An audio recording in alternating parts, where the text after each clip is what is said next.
Hello बच्चों, आज हम क्लास 8 की बुक इट्स हैपन का लेसन 8 जलेबीज़ का पार्ट 3 पढ़ेंगे और इसके पार्ट 1 और पार्ट 2 और इसके क्वेश्चन आंसर्स का लिंक डिस्क्रिप्शन में है, आप वहाँ से देख सकते हैं। ठीक है, तो आपको सारा लेसन पे आप डायरेक्टली जा सकते हैं।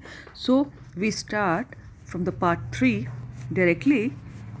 तो हम इस तरफ चलते हैं पार्ट 3 की तरफ।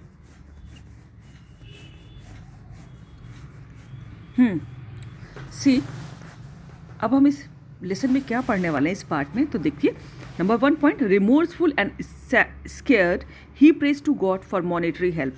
और इस पार्ट में हम पढ़ेंगे कि कैसे वो बच्चा जिसने अपनी फ़ीस के 4 रुपए जो है मिठाई खरीदने में, जलेबी खरीदने में खर्च कर दिए, तो क्या होता है। तो रिमोर्सफुल एंड स्केयर्ड, और रिमोर्सफुल का मतलब होता है बहुत वो पश्चाताप करता है, उसको लगता है कि गलती हो गई, एंड स्केयर्ड वो बहुत डर जाता है क्योंकि अब तो फीस जमा करने के लिए पैसे नहीं है। He prays to God for monetary help, और मॉनेटरी हेल्प होता है पैसे से रिलेटेड हेल्प, और वो भगवान से प्रार्थना करता है कि उसको पैसे से रिलेटेड हेल्प कीजिए, यानी कि उसकी फ़ीस कोई एंजल आए और चुपके से उसकी जेब में 4 रुपये डाल दे। Number point 2, he makes matters look normal but prays harder than ever.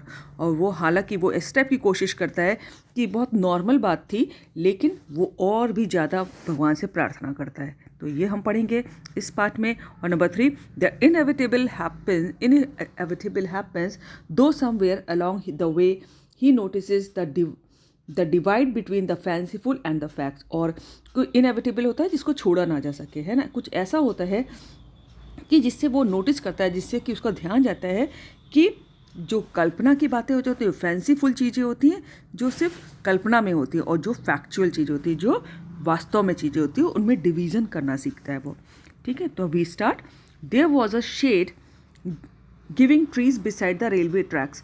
और वहाँ पर एक पेड़ था रेलवे स्टेशन के पास में, बिसाइड माने तो उसके नियर पास में एक पेड़ था जिसका खूब शेड, छायादार पेड़ था। तो आई सैट अंडर इट, मैं उसके नीचे बैठ गया, उस छायादार पेड़ के नीचे, एंड वॉन्डर्ड, और सोचा whether there could possibly be a more unfortunate child than me in this world, कि पूरे इस दुनिया में मुझसे अभागा तो कोई बच्चा नहीं होगा।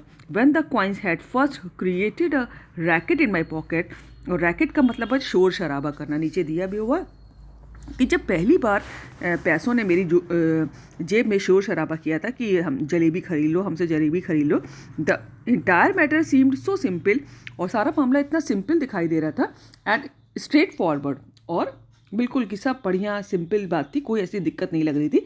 ईट jalebis with the fees money and then pay the fees with the scholarship money, की जो फीस की मनी से जलेबी खा लेते हैं और जो स्कॉलरशिप की मनी से हम फीस भर देंगे। I thought that 2 and 2 added up to 4 and could never be 5। और मैंने सोचा कि 2 और 2 4 होते हैं और कभी 5 नहीं होते, और यानी कि इसका मतलब है कि 2 और 2 4 तो होते हैं। तो मैंने हमेशा उसका पॉजिटिव पॉइंट देखा कि ठीक है, स्कॉलरशिप की मनी से जो है पैसे स्कूल की फ़ीस जमा कर देंगे, और जो स्कूल की फ़ीस उससे जलेबी खा ले। लेकिन ये नहीं सोचा, इसका मतलब है कि अगर स्कॉलरशिप ना मिली तो क्या होगा, है ना। और हमको, क्योंकि हम कोई भी काम करते हैं तो उससे पहले हमें दोनों पार्ट सोचने चाहिए कि अगर ऐसा नहीं हुआ, ऐसा हो गया, तो हम क्या करेंगे। हर चीज़ का प्रॉज एंड कॉन्स होते हैं, हर सिक्के के 2 पहलू होते हैं। तो ये तो सोचा कि 2 2 4 हो जाते हैं, लेकिन अगर वो 5 का तो सोचा नहीं। आगे देखिए, फिर had I known that I would get the scholarship the next month, अगर मुझे पता होता कि मुझे अगले महीने स्कॉलरशिप मिलनी है, अगर जो मुझे पहले से पता होता, I would have postpone my jalebis eating, तो मैं जलेबी खाने का जो इरादा था उसको पोस्टपोन कर देता। भैया जो अगले महीने स्कॉलरशिप मिलेगी तो हम अगले महीने जलेबी खा लेंगे, ऐसा कर देता। लेकिन मुझे तो नहीं मालूम था ना कि स्कॉलरशिप नहीं मिलेगी। Programme to the next month as well.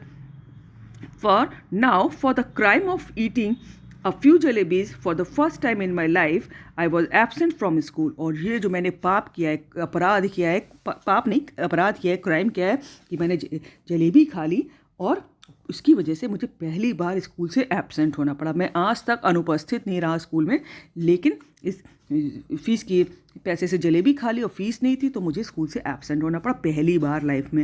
And crouching in the shade of a tree in a deserted corner of the railway station. और क्राउचिंग का मतलब होता है बैठा हुआ, देखिए यहाँ पर लिखा भी सिटिंग, और मैं आज इस पेड़ की छाया में बैठा हूँ, और जो कि रेलवे स्टेशन का एक बहुत ही डिजर्टेड कॉर्नर है, यानी कि उजाड़, जहाँ कोई आता जाता नहीं, सुनसान जगह पे ऐसे मैं बैठा हुआ हूँ। क्योंकि और स्कूल से भी एब्सेंट होना पड़ा क्योंकि मैंने फीस के पैसे से जलेबी खाने का अपराध किया है। At first I felt like crying, को पहले मुझे लगा कि मैं रो लूँ, है ना, बड़ा रोना आ रहा था यहाँ पर ऑथर को। Then I felt like laughing when it struck me that the tears I was shedding were not tears but drops of jalebi syrup. लेकिन जब मुझे, पहले तो मुझे रोना आ रहा था, लेकिन जब मुझे ये ख्याल आया कि जो मेरे आंसू निकल रहे हैं वो आंसू नहीं है, वो तो जलेबी की चाशनी बह रही है। From the jalebis my thought went to the feast and feast to Master Ghulam Muhammad cane, and from his cane I thought to God. I closed my eyes and began to pray।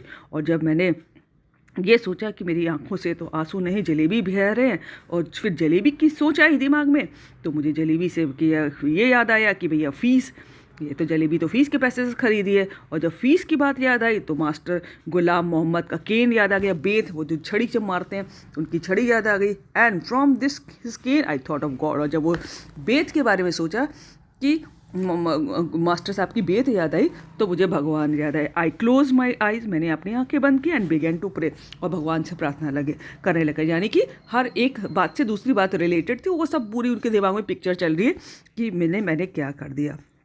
Allah Miyan I am very good boy, और वो यहाँ से भगवान से प्रार्थना कर रहे हैं और कह रहे हैं Allah Miyan I am very good boy, मैं बहुत अच्छा लड़का हूँ। I have memorised the entire namaz, और मैंने इस पूरी नमाज याद कर ली है। I even know the last 10 surahs of the Quran by heart, और मैंने कुरान जो उनकी बहुत पवित्र बुक मानी जाती है तो उनकी उसके 10 सूरत याद कर लिए। ये सूरत होता है बच्चों वर्सेस, नीचे लिखा भी हुआ है कि जो कुरान में जो पवित्र जो धर्म ग्रंथ है कुरान, उसमें जो छंद दिए हुए हैं, जो पोइट्री में कुछ उसमें मेंशन होगा तो वो सूरत कहलाते हैं। तो और मैंने 10 जो है सूरत भी याद कर लिए जो कुरान उनकी पवित्र किताब में मेंशन है, और बाई हार्ट, बिल्कुल पक्का रट ली है। बाई हार्ट का मतलब अच्छे से याद कर लेना। If you wish, I can recite the entire आयात अल कुर्सी for you just now। और अगर आप चाहें तो मैं पूरी आयात उल कुर्सी, ये भी उनके कुछ पवित्र छंद होंगे कुरान के, मैं आपको अभी सुना सकता हूँ। The need of your devoted servant is only the fees money. और जो आपका जो डिवोटेड सर्वेंट है, अपने आप को कह रहे हैं डिवोटेड सर्वेंट की, जो मैं पूरा आपके लिए समर्पित हूँ, डिवोटेड हूँ, और मेरी सिर्फ ये ज़रूरत है कि फीस की money, that I at the jalebis भी, जिससे मैंने जलेबी खा ली। सो ऑल राइट, बाकी सब ठीक है। I admit I made a mistake, और मैं स्वीकार करता हूँ कि मुझसे गलती हो गई। एडमिट माने स्वीकार करना। आई did not eat them by all my self, और मैंने तो सिर्फ अकेले नहीं खाई थी, मतलब वो ये भी कह रहे हैं, सारी दलीलें भगवान से दे रहे हैं कि भैया कि हाँ मैं अच्छा बच्चा हूँ, मैंने तो सारे नमाज याद कर लिए हैं, उसमें जितनी छंद दिए हुए हैं वो सब याद कर लिए हैं, और मैंने अकेले तो नहीं खाई, मैंने तो सबको बांट के खाई, अच्छा काम भी किया। तो ये सब भी भगवान से, कि वही बात छोड़ना नहीं चाहते हैं वो यहाँ पर, कि भगवान से सारी कह रहे हैं। I did not eat them all by myself, मैंने सिर्फ अकेले नहीं खाई। Though I fed them to whole lot of children too, और मैंने तो उनको बहुत सारे बच्चों को भी खिलाई। आगे देखिए। बट येस, बस हाँ, इट वॉज अ मिस्टेक, लेकिन ये गलती थी। और गलती क्या थी कि फ़ीस के पैसे से खाई थी।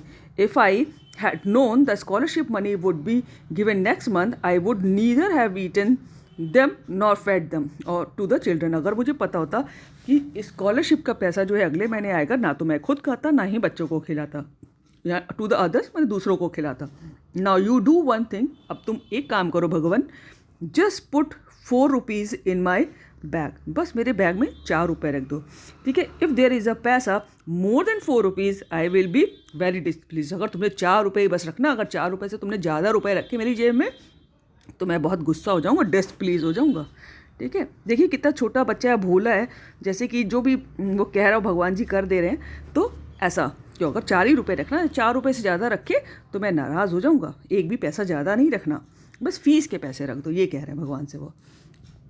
आई प्रॉमिस, मैं वादा करता हूँ, if I ever eat sweets with my fees money again then let a thief's punishment be my punishment. और अगर मैं कभी फ़ीस के पैसे से कभी दोबारा जो हूँ मिठाई खाऊँ तो जैसे एक चोर को सज़ा मिलती है वैसी सज़ा मुझे देना। So Almighty just this once help me out, बस एक बार, पर इस बार मेरी मदद कर दो। There is no shortage of anything in your treasury, और तुम्हारी खजाने, ट्रेजरी होता है खजाना, और तुम्हारे खजाने में तो तुम तो भगवान हो, तुम तो अल्लाह मियाँ हो, तुम्हारे खजाने में तो कोई शॉर्टेज नहीं होगी। Even our chaprasi takes a whole lot of money home every month, हमारा चपरासी भी जो है वो भी बहुत सारा पैसा हर महीने घर ले जाता है। And Allah ji, after all I am the nephew of a big officer, और मैं तो एक बड़े ऑफिसर का भतीजा हूँ। जब चपरासी ले जाता है इतना पैसा घर, तो मैं तो एक बड़े ऑफिसर का भतीजा हूँ, तो मैं क्यों नहीं ले जा सकता। After the prayer I offered नमाज, रिसाइटेड 10 सूरट्स, आयात उल कुर्सी, कलमा ए तैयब, और जब उन्होंने खूब सारी प्रेयर भगवान जी से कर ली, इतनी दलीलें दे दी, अपने आप को सही करने, सिद्ध करने की कोशिश की, और उसके बाद उन्होंने नमाज की, है ना, नमाज जो कुरान की 10 सूरत पढ़ी, आयात अल कुर्सी पढ़ी, जो भी उनके पवित्र जो श्लोक और जो भी माने जाते हैं वो सब पढ़ा उन्होंने, कलमा ए तैयब पढ़ा। In fact everything that I remember, बल्कि वो ऑथर कहते हैं कि वो हर चीज़ जो मुझे याद थी सब पढ़ी, यानी कि भगवान से प्रेयर कर रहे थे। Then I blew over my bag saying shoo, और मैंने अपने बैग पर कहा छू, यानी कि जैसे होता है ना बच्चों, हम लोग का बच्चे सोचते हैं कि हम आबरा का डाबरा का छू करेंगे तो ये जो है बैग जो है बड़ा सा मुर्गा बन जाएगा, इस टाइप का कुछ सोचते हैं। और वो इसलिए एक छू कर रहे थे कि बस 4 रुपये उसके अंदर बैग के अंदर आ गए होंगे, भगवान जी ने डाल दिए होंगे।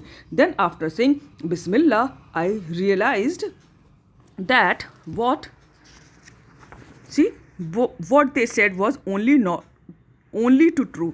और जब उन्होंने बिस्मिल्लाह कह के, बिस्मिल्लाह जब बच्चों जब कोई काम शुरू किया जाता है, तो जैसे हिंदू धर्म में गणेश जी का नाम लेके काम शुरू करते हैं, इसी तरह मुस्लिम रिलीजन में वो बिस्मिल्लाह कह के शुरू करते हैं, है ना, ताकि सब काम अच्छे से हो जाए, निपट जाए। ठीक है, जब उन्होंने बिस्मिल्लाह कह के ये काम शुरू किया, तो तब उन्होंने रियलाइज़ किया कि आगे देखिए, they said was only too true, no one can erase what fate has decreed, और कोई भी आपके जो भाग में लिखा है उसको इरेज नहीं कर सकता है। तब उन्होंने ये बात रियलाइज़ की। Forget 4 rupees then there were not even 4 paisa in my bag, और 4 रुपये की तो भूल जाओ, उनके बैग में तो 4 पैसे भी नहीं थे। Just a few textbooks and notebooks, 1 pencil, 1 sharpener, 1 ID card, my mamu had sent me last ID। और उनके बैग में क्या था, बस वही जो उनके जो स्कूल की टेक्स्ट बुक थी, स्कूल की कॉपियाँ थी, पेंसिल थी, शार्पनर था, और उनके मामू ने जो उनको ID कार्ड भेजा था, आइडेंटिटी कार्ड, बस वो ID कार्ड था, और कुछ 4 रुपये तो क्या 4 पैसे भी नहीं थे। I felt like crying as loudly as I could, और मुझे ऐसा लग रहा था कि मैं बहुत जितना कस के रो सकता हूँ उतना कस के रो लूँ, बड़ा रोना आ रहा था। बट देन आई रिमेंबर, और तब मुझे याद आया that school must have ended and the children must be on their way home, कि स्कूल अब तो ख़त्म हो गया होगा और बच्चे तो अपने घर रास्ते में होंगे, घर जा रहे होंगे अपने वापस, यानी कि स्कूल की छुट्टी का टाइम हो गया, उनको भी घर पहुँचना था। Tired and defeated, I got up from there and walked to the bazaar and waited for the school bell to ring। और मैं बहुत थका हुआ और बड़ा हारा हुआ सा महसूस कर रहा था। टायर्ड क्यों? क्योंकि इतना चलते गए थे, रेलवे फाटक तक पहुंच गए थे, और छोटा बच्चा था, नेचुरली थक गया होगा। एंड डिफीटेड, बहुत हारा हुआ इसलिए महसूस कर रहे थे कि वो सोच रहे थे कि 4 रुपये भगवान जी भेज देंगे, लेकिन वो तो आए नहीं, तो बड़ा डिफीटेड, हारा हुआ महसूस कर रहे थे, बड़े थके हुए। मैं वहाँ से उठा, I got up from there and walk to the bazaar, और बाजार होते हुए एंड स्कूल की तरफ गया and waited for the school bell to ring, और वेट करने लगा कि स्कूल की बेल की घंटी बजने की आवाज़ आए, so that when the children came out I too would walk home with them as if I had come straight from school, ताकि जब घंटी बजे और बच्चे बाहर आए तो मैं भी उनके संग अपने घर जा सकूं, ताकि सबको ऐसा लगे कि मैं सीधे स्कूल से आ रहा हूँ, है ना। अगर मान लो पहले पहुँच जाते तो सब कहते अरे स्कूल की जल्दी छुट्टी हो गई क्या, कैसे आ गए इतनी जल्दी घर, है ना। तो वेट कर रहे थे कि सारे स्कूल के बच्चे निकल आए, तो उन्हीं के संग टाइम से, रोज़ के टाइम से मैं घर जाऊँ। I did not even realise that I was standing near the jalebi wala shop, और मैंने ये तक भी रियलाइज़ नहीं किया कि जब मैं बाज़ार में स्कूल की घंटी का वेट कर रहा था बजने की, तो कि मैं जो हूँ को जलेबी वाला जिससे जलेबी खरीदी थी कल, उसी की दुकान के सामने खड़ा हूँ। सडनली द हलवाई कॉल्ड आउट, और उस हलवाई ने उससे पूछा, अचानक बुलाया, उसको कहा क्यों भाई, शैल आई वे अ रुपीज़ वर्थ, क्या मैं 1 रुपये की तौल दूँ? फिर से, डोंट वॉन्ट जलेबीज टुडे, आज तुमको जलेबी नहीं चाहिए? I felt like saying I won't eat your jalebis today but I had sure like to roast you liver and eat then instant. और मुझे ऐसा लगा, ऑथर कहते हैं कि मैं जलेबी तो नहीं खाऊंगा लेकिन मुझे ऐसा लग रहा है कि मैं तुम्हारा लीवर है और उसको रोस्ट करके, उसको भून के खा लूँ, है ना, जलेबी की जगह। But I wasn't feeling too well that day. लेकिन मैं उस दिन अच्छा महसूस नहीं कर रहा था, तबीयत सही नहीं लग रही थी, क्योंकि चिंता थी, है ना, चक्कर आ रहे थे पहले ही सुन के कि फीस जमा हो रही है और पैसे ही नहीं है, और इतना थक भी गए थे, तो मैं ठीक महसूस नहीं कर रहा था। So I simply moved away, बस। तो मैं अब चुपचाप चला गया। The next day I did the same thing.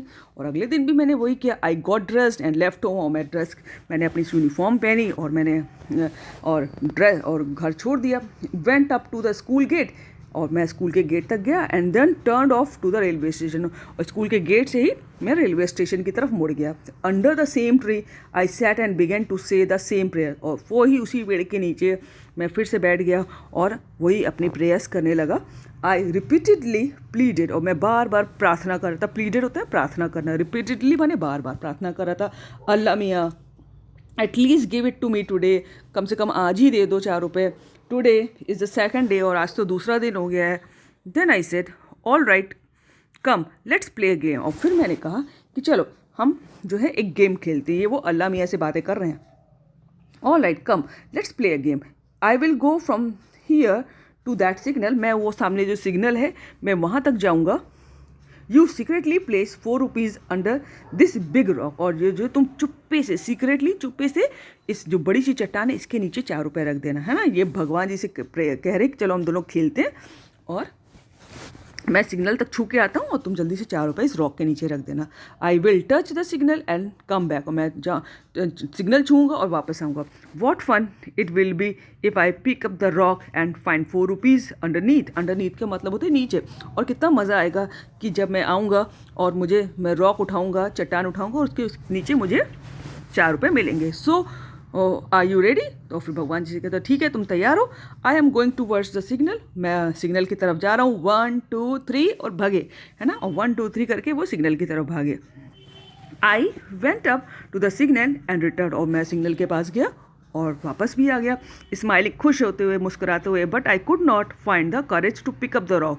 लेकिन मेरी इतनी हिम्मत नहीं हो रही थी कि मैं उस रॉक को, उस चट्टान को जिसके नीचे की हम सोच रहे थे भगवान जी ने 4 रुपये रख दिए होंगे, कि उस चट्टान को उठा लो। इतना करेज नहीं था, इतना साहस नहीं हो रहा था। What if the coins were not there. और मैं सोच रहा था कि अगर वहाँ पैसे नहीं हुए तो क्या होगा। But then I thought were if they were, what if they were. और लेकिन अगर हुए तब क्या होगा, है ना। तो दोनों दिमाग में चल रहे हैं वो। आगे देखिए last paragraph. Finally after saying Bismillah. और फिर से उन्होंने बिस्मिल्लाह कहा कि ताकि सब कुछ अच्छा हो जाए। When I lifted up the rock. और जब मैंने वो रॉक उठाई, this big hairy worm got up and curling and twisting wriggle towards me. तो चट्टान के नीचे पता क्या बैठा था, एक खूब बालदार वॉर्म बैठा हुआ था, कीड़ा बैठा हुआ था, केचुआ। और वो उठा एंड कर्लिंग और वो एंड ट्विस्टिंग रिगल्ड माने वो टेढ़ा मेढ़ा होकर, जैसे केचुआ चलता है ना, तो वो ऐसे टेढ़ा मेढ़ा होके चलने लगा। रिगल्ड माने तो टेढ़ा मेढ़ा चलना। और वो मुड़ मुड़ के टेढ़ा मेढ़ा होके, कर्ल होके टूवर्ड्स में, मेरी तरफ आने लगा। आई स्क्रीम्ड, मैं चिल्लाया। एंड रैन अवे, वो भागा। And once again touch the signal. और एक बार जाके फिर सिग्नल को टच कर लिया। देन सीधा लास्ट पेज, ये देखिए चट्टान, छोटा से पत्थर के नीचे जिसको वो रॉक कह रहे हैं, एक कीड़ा बैठा है। And then crawling on my hands. और फिर मैंने हाथ के बल चलते हुए, जैसे छोटे छोटे बच्चे चलते हैं ना, घुटनों बल, हाथ के बल और घुटनों से चलते, तो वैसे crawling on my hand and knees, घुटनों के बल और हाथ के बल चलते हुए, आई रीच द ट्री। मैं पेड़ के पास पहुंचा। I tried my best not to let my eyes stray towards the rock, है ना। और स्ट्रे होता है कि भटक जाना। और मैंने पूरी कोशिश की कि मेरी आंखें उस रॉक से ना भटक पाए, क्योंकि उनको मालूम था उसके नीचे कीड़ा बैठा है। But as I picked up my bag and was about to leave. और जैसे ही मैंने अपने बैग उठाया और मैं छोड़ने ही वाला था कि भागूँ, वहाँ तो कीड़ा है, I had to look once again at the rock. तो मुझे फिर से दिमाग में ख्याल है कि एक बार फिर से देख लेता हूँ। और मैंने देखा रॉक के नीचे। And do you know what I saw there. तुम्हें मालूम है कि मैंने क्या देखा। I saw mister worm coiled on it comfortably staring at me। और मैंने देखा कि वॉर्म जो तो कीड़ा था फिर गोल गोल घूमा हुआ पड़ा हुआ था और मुझे घूर रहा था, बहुत आराम से पड़ा हुआ मुझे घूर रहा था। I walked away thinking tomorrow I will do wazoo, wear clean clothes and come here. और मैं जो हूँ वापस जा रहा था और सोच रहा था कि अगले दिन मैं वज़ू करूँगा। वज़ू होता है बच्चों कि जब मुस्लिम रिलीजन के जो लोग होते हैं जब वो मस्जिद में जाते हैं उससे पहले जो हाथ मुँह धोते हैं उसको वज़ू कहते हैं। तो कि मैं वज़ू करूँगा, हाथ मुँह धोऊँगा, विल वियर क्लीन क्लोथ्स, और मैं जो हूँ साफ साफ कपड़े पहनूँगा, एंड कम हियर, और तब यहाँ आऊँगा। From morning to noon I will keep reading the नमाज, और सुबह से दोपहर तक मैं जो हूँ नमाज पढ़ता रहूँगा। If even after that Allah doesn't give me 4 rupees, अगर उसके बाद भी अल्लाह मियाँ मुझे 4 रुपये नहीं देते हैं, I will be forced to learn how to strike bargains on make deals with him. तब मैं सोचूंगा, आई विल बी फोर्स्ड, तब मुझे सोचना पड़ेगा कि और सीखना पड़ेगा कि कैसे बार्गेनिंग करते हैं, कैसे मोल भाव करते हैं, टू और मेक डील्स विद हिम, कि उनसे कैसे निपटना है, कि कैसे उनसे मोल भाव करना है ना, क्या बात करनी है, सब सोचेंगे। After all if my Allah does not give me my 4 rupees then who will, अगर आफ्टर ऑल अगर अल्लाह मियाँ ने मुझे 4 रुपये नहीं दिए तो कौन देगा। That day when I return home apparently from school and actually from the railway station, और जब मैं घर पहुंचा और ऐसा दिखा रहा था कि मैं कि स्कूल से आ रहा हूं, और लेकिन एक्चुअली में मैं रेलवे स्टेशन से आ रहा था। आई वॉज कॉट, मुझे मैं पकड़ा गया। The report of my absence had reached home, और वो कि मैं स्कूल से एबसेंट हूँ, ये रिपोर्ट घर तक आ गई थी। And it is uses to relate what happened after that, और फिर यहाँ पर ऑथर कहते हैं अब तो ये बेकार है बताना कि उसके बाद क्या हुआ। सब समझ जाइए कि खूब पीटे गए।